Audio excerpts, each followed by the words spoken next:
Well, on this day in history, nationwide public enemy number one was caught and killed in downtown Bangor. Grace Bradley has that full story. Telling the stories about the Bangor of yesteryear.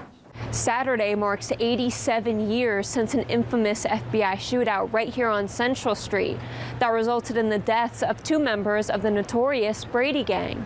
The Brady gang consisted of Al Brady, the leader, and then also Clarence Schaefer and James Dolliver.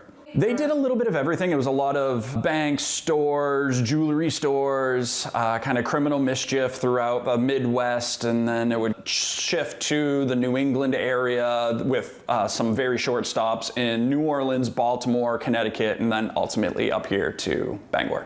They heard it would be a good place to kind of lay low and acquire these weapons and ammunition that they had been seeking.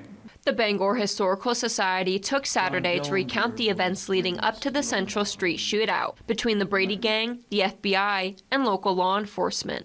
First, local historian Dick Shaw gave a presentation about the gang at the Hill House. How did people know that something might be happening? Well, it's hard to keep a secret in Bangor.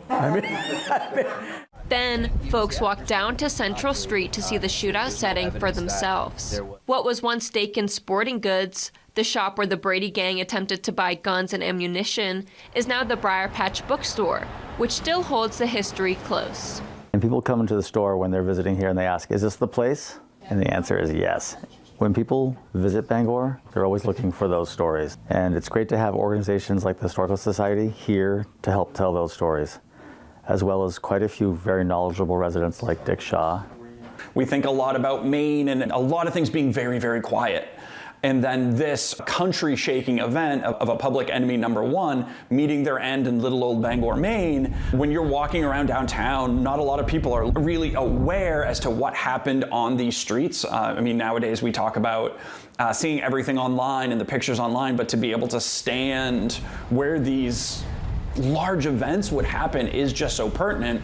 And there are the small little markers down on Central Street, and you can literally trip on them.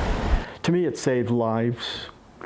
You know, it was brutal killing them, but they probably would have gone on and killed other people. While it was a tragic and dramatic event, it really has just those lingering effects in the fabric of our history. Grace Bradley, WABI TV5 News, Bangor.